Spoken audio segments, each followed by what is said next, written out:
Greetings to the profane.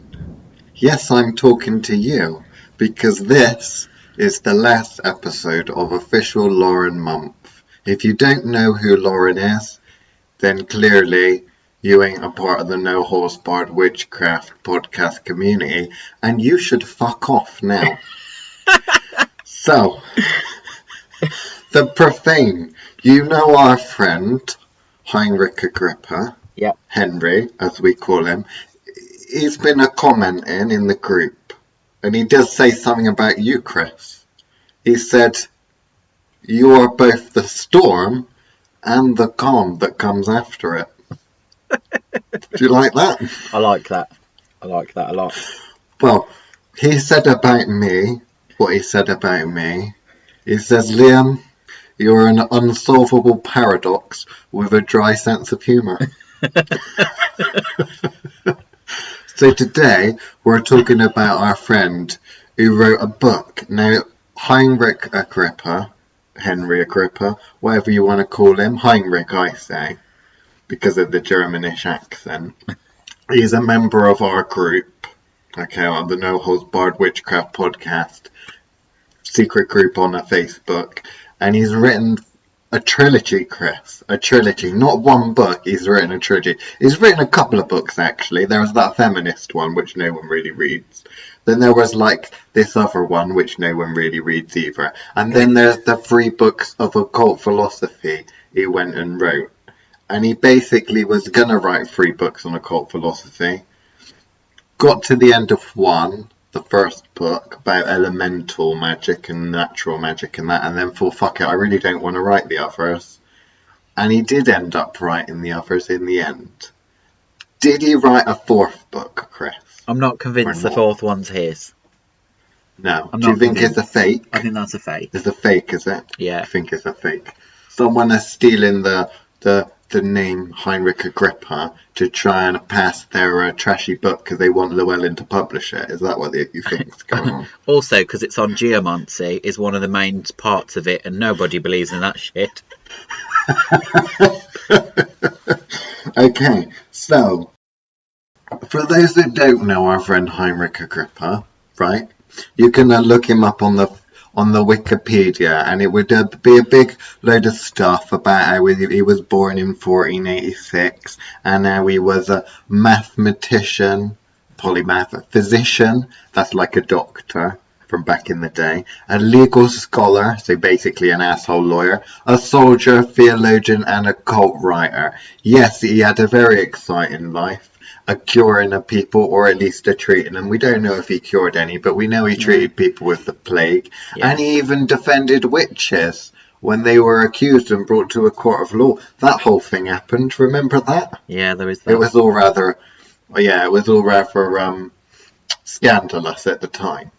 So, this was back in the day. We're now in the 21st century. Am I right about that? Are we the 21st? Right, I always get the 21st and the 20th mixed up. 21st is the one with the iPhones, isn't it? Yeah, that's the one. Right, okay. We're in the 21st century, and a magical practice has not really improved much since 3 books of occult philosophy came out. Well, no. Chris, prove me wrong. I'm not sure I can. Because literally, so obviously... it's not really his work, is it, in that sense? It's a treatise, so it's kind of an assessment of what is available at that point. So he's kind of, commenting on all sorts of magical traditions from all over kind of Europe, and a little bit further, but really it's an amalgamation of anything in the Middle Ages, which is part of the Renaissance, where they're actually reviving things that are long gone. So, it's all talking about kind of Greek and Roman magic. There's a little bit of the Greek and Roman opinion of things like the Assyrians and the Mesopotamian empires and a bit of the Egyptian, but it is through a Greek and Roman lens. So you kind of at the end of the day, it's what the Greek and Romans were aware of at that point. So, it's not even... It's not even Chris, that it's progressed. Come on. Look, we gotta stop you there, right? Oh, go on. Unfortunately, those profane people I told to fuck off at the beginning of this are so profane and mundane, they don't realise that we were actually talking to them. So the profane are the uninitiated, the muggles. So that means the people that don't know what Chris had just said, I mean, come on, they're probably going to carry on listening, because as soon as you tell a child to stop doing something, all they want to do is carry on doing that thing. So let me retranslate. Okay. The Greeks, ancient people, they made a pretty statues, yeah? The Romans, they invaded. Think of Star Wars and stormtroopers, but with like armor and shit. And then they take technologies and things that they kind of get, people say they invent. They don't actually invent them, they just tend to make them a bit better. Yeah, like the iPhone and Macintosh. Go on, carry on. Did the Romans invent them? I don't know if the Romans invented them. But no. So basically we are talking about secret occult knowledge. So back in the day, Heinrich Agrippa thought, it's often referred to as a reformation, but not that kind of a magical Christian reformation. It's kind of a reformation of a magic. So he kind of thought, magical practice is a little disjointed. I know if I put it all basically down in the form of a free books, then people can take that and they can build on top of it. But I tell you what, because I can't release all this information because I'm an occultist and I can't speak in general terms, I'm going to create it and make it somewhat hidden. So only the people that are initiated, only the people that have some magical potential to a higher standard will be able to interpret the text. So rather than make a beginner's guide to magical practice, I'll make an advanced or intermediate user's guide to a magical practice. I'll take all the things they already know and I'll put them down on paper, so when they incarnate and the like, or if they grow up and they get my free books of occult philosophy, they think, yeah, that puts my thoughts down precisely. Thank you, Henry. Now I can move on. Now I can move on and I can build on this foundation and go off and do really exciting things. Now, where did that all go wrong, Chris? Why did it not move on? I think largely it's a case of this is still something that we consider to be hidden practice. So a large part of it is going to be the fact that he releases it, then all the people that don't like him, mostly the more devout Christians than he was supposedly devout, and then start to call him a black magician. And therefore it's probably not a good idea to be advertising that you're reading his works. And then it continues to stay underground. But the question is, are they actually progressing underground? Because what occasionally pops to the surface, like with what was popping to the surface during the 50s after the repeal of the Witchcraft Act, clearly you're starting on the Wiccans now. Clearly it hasn't protected. Well, actually, I was starting on the Rosicrucians, but same shit, different box. Okay. Yeah. But it was just a case of actually, has it progressed? Because from what little bit you're seeing, either it's because they're coming from the low initiates that haven't even passed their first examinations yet, or it's a case of actually it's not progressed at all. I don't know. How do you feel about it? I think nowadays magical practice is an abomination. It's not an abomination from the perspective of how Christians think that all magic is an abomination apart from their magic, which ain't really magic, is a miracle from Jesus. It's more of a case of it's basically like a bunch of slow children that are trying to cram the circular shape through the triangular hole. I like what you did there. Toddler baby. I really like what you did there. Hashtag circles, hashtag triangles, hashtag magical symbology. It works on many levels. That really does work on many levels. I'm very impressed there, actually. You can give yourself a gold star. Thank you. It's got to be a 5-pointed star, though, hasn't it? Obvs. just in obs. in a circle. In a circle, obs. So Okay, so a magical practices are pretty poor. Now, we've been out on the road like them Winchester brothers. We've been out on the road seeing magic in the real world. We've been to the psychic fairs. We've been to the moots. And we've been to some of the secret societies. The big ones as well. Not the little shitty ones. And, yeah. It's a pretty shockingly bad. Every now and then you meet someone that's doing a proper magic. But even so, they're few and far between. And it's a bit worrying given the amount of resources that are out there. The majority of people I'm finding, Chris, seem to be fantasists that don't even have any sort of magical practice at all in general. No. I know we normally call them Wiccans, but some of the Wiccans do magic, but it's not magic to a high level, and I'm getting a bit worried now for the state of humanity and the state of a magical practice. And I'm thinking, Heinrich Agrippa, he did his 3 books of occult philosophy, a reformation to put down in the basics for people to start to really take magic. It is not a spell book. It is a bit similar to the Bible. It's a big meaty book that you really have to take very slowly in chunks and sit there and marinate it. It's like cooking a gammon in the slow cooker. It's a big hunk of stuff you got to put in there, and it's got to be slow cooked for a long time, right? You've got to add other things to it. You've got to really take your time, yeah? And then it goes all nice and juicy and like that fall apart in your mouth kind of. Yeah, I like that. Anyway, I haven't had tea yet, so I'm hungry. So I'm thinking we need another reformation of a magical practice. And I don't know if a book's the way to go these days. No, I don't think it is. There's too many books out there. If someone made an extremely brilliantly amazing book about magic that could take almost anyone and turn them into a high-functioning, high-level magician, witch / occultist, well, it would be probably on the last page of like page 10,000 pages of crap on Amazon or something. Because there's too many books out there. There's too much information. So, how would you lead a reformation of magic in the 21st century, Chris? How could it be done? I think you'd have to have a party on the astral, wouldn't you? And those that could get there get the opportunity to learn more. So you're talking about gatekeeping, because not everyone can get to the astral. I am. Because Heinrich Agrippa was a fan of gatekeeping.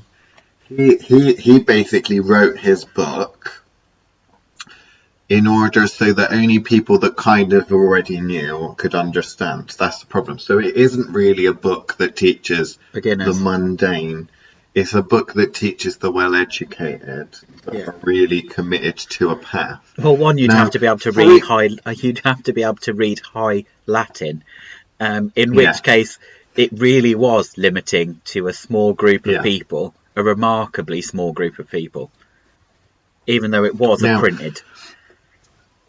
3 books of occult philosophy by Henry Cornelius Agrippa. It doesn't really exist now, does it, Chris? There is no 3 books of occult philosophy. You cannot download it. You cannot even buy it from a Llewellyn sourcebook series. It doesn't exist. Can we go into that? Because that's something that people will be turning over and saying, I've just fucking bought it on Amazon, you bastard.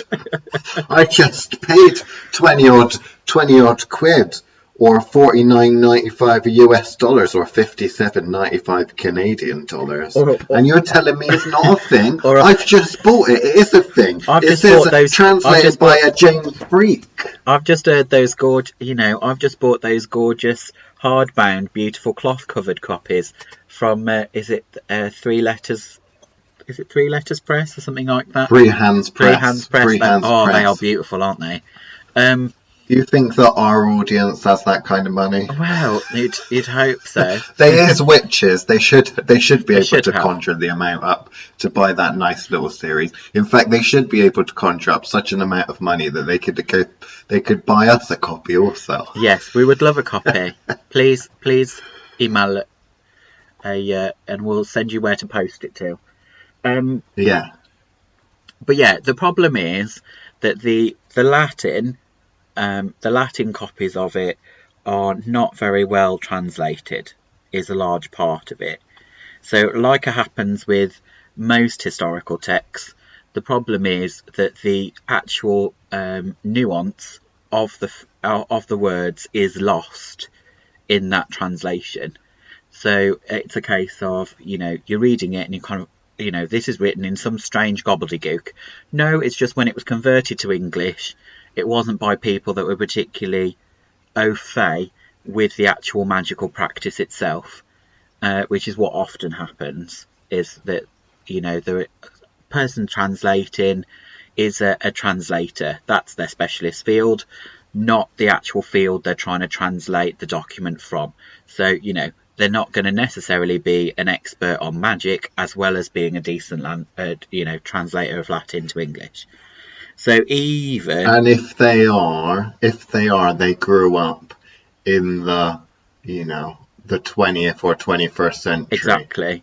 With Wicca as being the public practice and a bunch of Masonic bollocks. Yeah. Or Rosicrucian bollocks, or Thelemite bollocks, or some crap from the OTL. Maybe a little bit of a Golden Dawn or something like that. Yeah. There are probably an armchair magician. Not having a Middle Ages understanding 700 years ago of what Latin was at that point in time. So, yes, you can make approximations, but actually if you don't have some kind of basic understanding of these philosophies of that time, you're then going to struggle to understand it. You've also got to remember that it's their version of something that happened again 700 or so years before that, when it was last written down prior to that. So it's regurgitation of regurgitation, and you wonder why it comes out as gobbledygook and is hard to read. Now, most people go and get all excited about the footnotes in some of these modern translations, which are great, but again, that's just picking out little details that someone that has read it has managed to figure out, providing that they've actually understood the core text in the first place. The best translations are going to be people that have written footnotes from the Latin version, not necessarily written footnotes from the English version. Right, so the best basic translation that we've been able to find, I think, is this one from the Llewellyn Source Book range, which is the one with the black cover. It's about 1,000 pages long. It's translated by James Freak and is edited and annotated by Donald Tyson. Probably the best one that you can probably find on a PDF or buy from Amazon, but inaccurate. So let's give a little example. Let's talk about asbestos. Oh yeah. Because this is some shit you won't find anyone else talking about, right? So if I find it, the chapter 9 of the first about chapter book. 9. Chapter 9 of the first book. Of the virtues of things natural, depending immediately upon elements. It talks a bit about asbestos. There is also a kind of flax, which Pliny calls asbestum. And then if you read the little footnote 21, asbestum. Asbestos is a mineral that readily separates into hair-like fibers. Remember asbestosis? I used to do asbestos removal. It's a bad thing that they stick in all of the buildings and pretty much on everything because it was cheap and fire retardant. Now, you got a bit of a problem with the translation here, haven't you? Yeah, basically it's the use of the word flax. So what it's suggesting at this point is, from that translation, that this is somehow part of a plant. Flax, which is what makes linen. Obviously it's not. What it's actually, probably the translation that they've got from about the asbestos is talking about fibrous material rather than flax itself. So the translation to English is where somebody has gone and fucked up, and so the closest they can describe it is linen or flax, which actually then kind of goes. The reason for this is they used to obviously twist it into a wick-like to allow you to burn oil continuously, because the wick would then never actually burn out. so you would never have to replace the wick, just keep topping up the oil. So, you know, if you're within the know, then you'd know that the Vestal Virgins, which is, I think in the translation refers to as the I don't know, Maidens of Venus or something like that, Temple of Venus, which is actually referring to the Vestal Virgins in Rome, which actually have nothing to do with Venus at all and all about Vesta. But the mistranslation there is probably down to a fact of misunderstanding of one deity through another. But actually in there you have the job of the Vestal Virgins is to keep a fire burning, you know, the holy flame burning indefinitely. Obviously using a wick made of asbestos means you're only having to top up the oil in the process, right? And naturally that is going to keep a burning over and over because it's never going to burn out as long as you keep topping up the oil. Yeah, so Agrippa would say, talking about a kind of flax to be used on an oil lamp which is not consumed by fire. Now, this is the problem. We've got the idea within magical practice, particularly I think of a ceremonial nature, where you've got a flame that never goes out. So imagine you had an altar space where you were doing a ritual and you had some kind of a flame that was supposed to keep burning. Agrippa says you use the asbestos. It basically says that in a line. Doesn't tell you what the asbestos is. Yeah. We now are telling you that it's asbestos. You can read that in the footnotes. But what it doesn't tell you is how to make that. You have to know how to make an asbestos wick, which you won't be able to really Google, I would imagine. I've not tried to look it up, but it's not something that you're going to be able to Google. Yeah. And it just says, you know, wick essentially made that never goes out, that never burns. Well, you can do that. It is possible to do that. You could make a wick and an oil lamp that you could keep going. So you think of these, you know, I wouldn't say secret lodges, but certainly temple complexes and cults where they've got like some sort of, you even see that in Christianity, don't you? Where they've got like the choirs that continue to sing and they just change shifts, or the prayers, or, you know, lights that get kept going. You could do that. You could create an oil lamp with a flame that never goes out, that you just continuously top up. Now, Heinrich Agrippa makes reference to it, doesn't tell you how to make it. You'd have to know that yourself. And if you're trying to work out what fibres to use, plant fibres, well, asbestos isn't a plant fibre. Yeah. Asbestos is a rock. And there are 3 different types. You've got blue, brown, and white. Chrysotile is white. It also kills you. It's very, very slowly. Yeah. I must invent a chrysotile spell, because that sounds cool.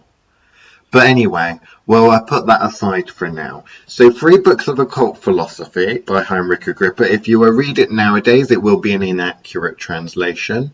If you read it, it is not a spell book. It is not designed to teach you spells. No, it's philosophy. It is designed to separate different parts, I suppose, of magical practice, to categorize them into 3 categories, hence the 3 books.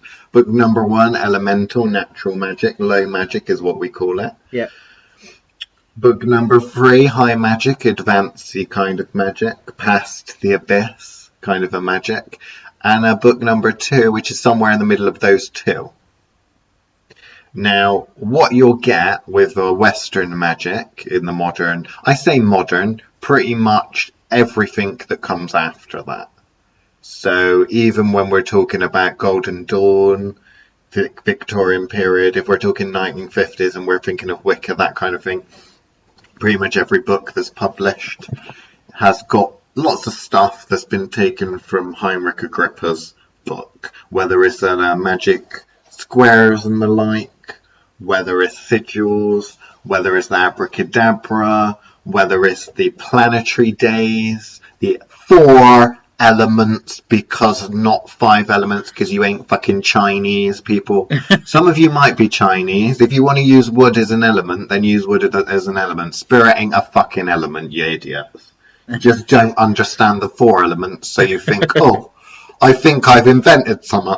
I'm going to make a fifth element because I don't understand the connotations of a spirit and how it fits in with the other four elements. So I need to separate it. Or you need to go off because you've got a Wiccan tradition and it's too similar to the other Wiccan traditions and you're infighting with all the other Wiccans, so you need to fuck off to America and say, okay, we're going to change the fifth element to time because it's not spirit, it's time. So there we go. There you go. Hashtag the frosts.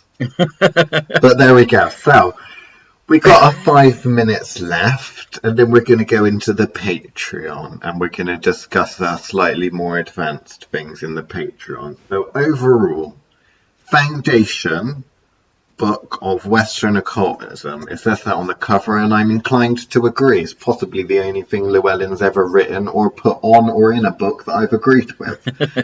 On the back of the book, it says the single most important text in the history of Western occultism. I'm inclined to agree with that because at the end of the day, you can pretty much take every book that's kind of occulty in the West, and you'll find that it's just copy and pasted it from Agrippa. Yeah. Now, if you're a beginner in the 21st century and I gave you Agrippa's text, it would probably not make you a master magician or witch because,